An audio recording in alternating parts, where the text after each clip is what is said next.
God bless America. Hello everybody, I am the Talk Radio Protege. This is the Protege program. Thank you so much for joining me. I hope that you had a fantastic weekend. I assume that you had a better weekend than the Patriot Prayer folks did on Saturday in Portland. There was a riot in Portland, and I'm going to walk you through what some of these events were, how they happened, and we're going to talk about what went down in Portland, Oregon on Saturday, June 29th. This is the headline from the Oregonian. Portland police revoke permit, declare riot as protesters clash downtown. Portland police declared a riot Saturday after tensions between right-wing Patriot Prayer group and local anti-fascist activists came to a head and broke out in violence.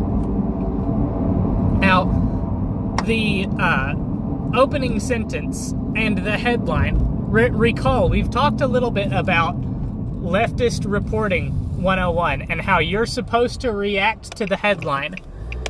You're supposed to read the opening paragraph or two and then go about your business, believing what the media has reported to you. Now, I have no idea if the Oregonian has a history of left-wing bias or not, but this opening sentence and headline indicate that Patriot Prayer is just as guilty of violence in Portland as Antifa was. The afternoon began with a permitted rally at Terry Shrunk Federal Plaza, organized by Joey Gibson, U.S. Senate candidate for Washington and leader of the right-wing Vancouver-based group.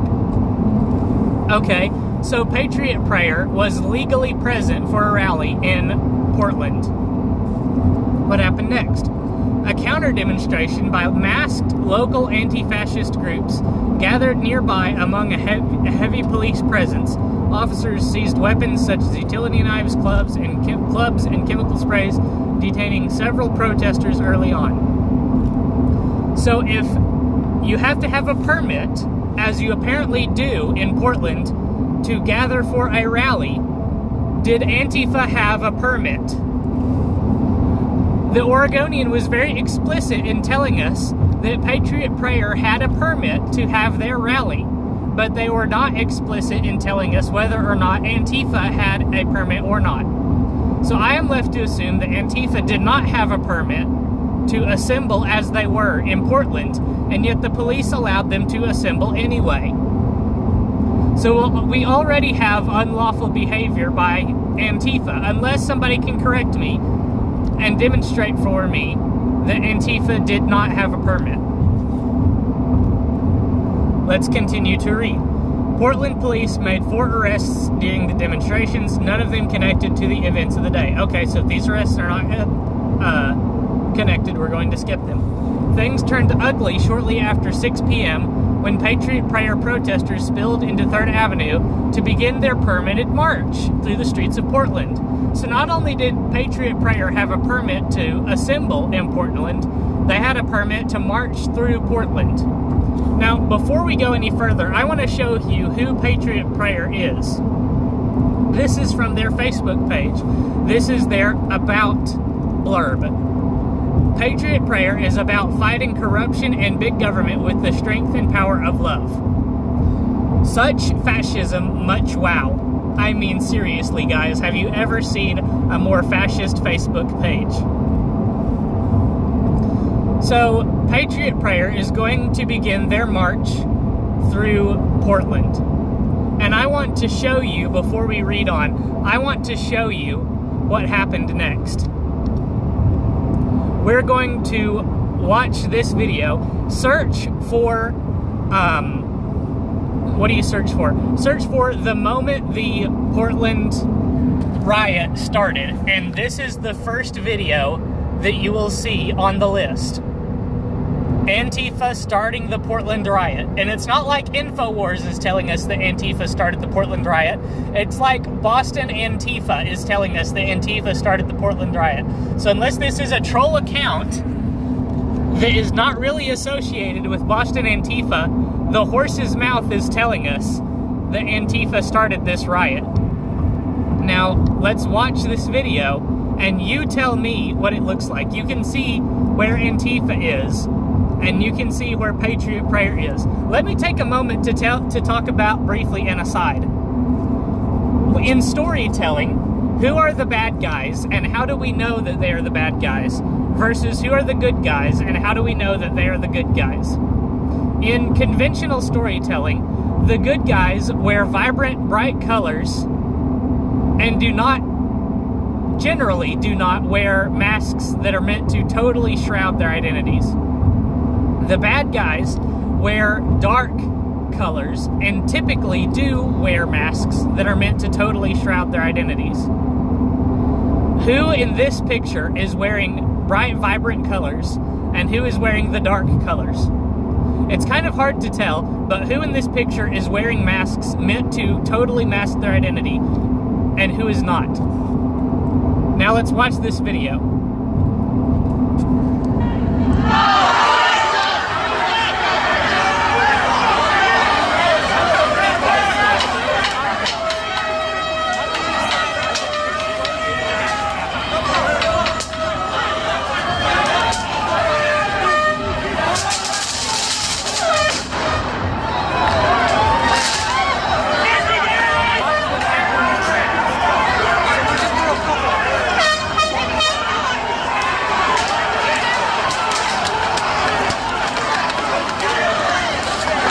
Okay, so that went a little long, and I might invoke the wrath of the copyright gods. But I thought it was funny how quickly the Antifa line melted away when Patriot Prayer advanced. Now let's read the next paragraph. Anti-fascist counter-demonstrators immediately began lobbing eggs, half-empty water bottles, and firecrackers at the conservative marchers, prompting federal police to fire paintballs filled with pepper spray into the crowd. Portland police said 4 people were struck by the projectiles and had to be taken to the hospital. An officer was also struck and taken to the hospital. The two groups continued heckling each other even as the police intervened. The Bureau declared a riot and revoked the march permit soon after police said they witnessed several instances of assault and other criminal activity. Okay. I really am fighting the urge to scream at my screen right now. Why was the permit required to be revoked? Because of assault? Who was doing the assaulting? You saw the video just now from the horse's mouth claiming responsibility for beginning the riots in Portland. Who was committing the assault? Now, I'm not saying that 2 wrongs make a right. But I am saying that when one party of 2 breaks the law violently, committing violence against the other party, we now enter into self-defense territory. And it's not as cut and dry as, well, both sides were assaulting each other. So we revoked both teams' rallying permits. I want to show you a couple of pages. This is from portlandoregon.gov, and it explains their laws about fireworks. You can see in this image some legal fireworks, and they show you cone fountains, wheels, base fountains, sprinklers, things. The description there is these produce only smoke, sparks, or fire. And then we can scroll down to something called unclassified novelties items, specifically designated not fireworks. Smoke bombs, sparklers, snakes, poppets, and party poppers are all explained to be novelty items and explicitly not fireworks. Let's go now to the next picture and let's see what are fireworks. These are illegal. These explode, eject balls of fire, fly into the air, or travel more than 6 feet on the ground or 12 inches into the air. And would you look at what is on this list? Regular firecrackers. Even small firecrackers. Specifically, if I'm not mistaken, those are black cats. Black cats, synonymous with firecrackers in some parts of the country. Antifa is breaking the law when they throw a illegal firework into a crowd of Patriot Prayer ralliers. Not only that, but we read that some of the ralliers were injured. That means that Antifa has committed assault. Antifa started this whole ordeal. Plus, they not only committed assault, they committed felony assault. Class C felony assault, to be exact.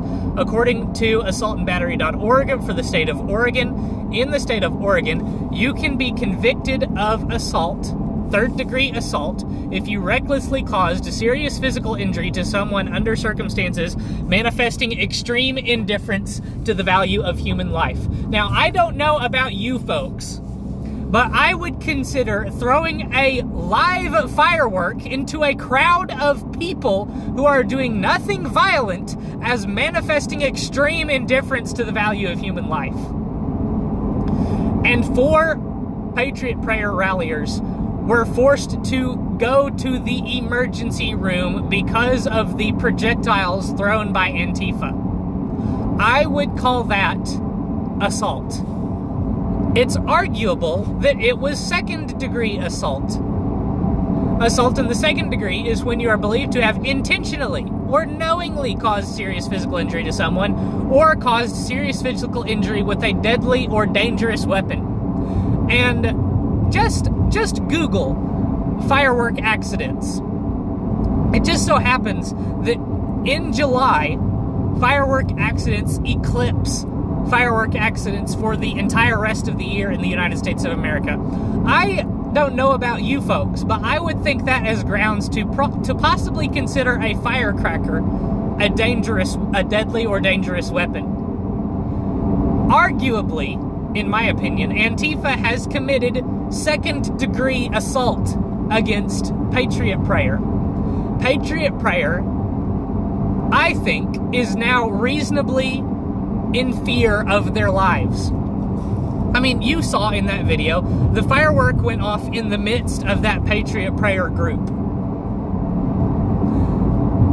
So the guys on the front lines, the guys that are looking out at Antifa, probably don't know whether or not people behind them are injured. They probably don't know how close that explosion was to going off to them. They can't know if Antifa has more of those explosive devices. They can't know if Antifa has more dangerous explosive devices. They can't know at this juncture whether or not Antifa intends to continue to launch explosive devices into their midst, possibly putting others at risk of losing their life or their health illegally. Patriot Prayer has done nothing to instigate this violence at this juncture. So what are they supposed to do?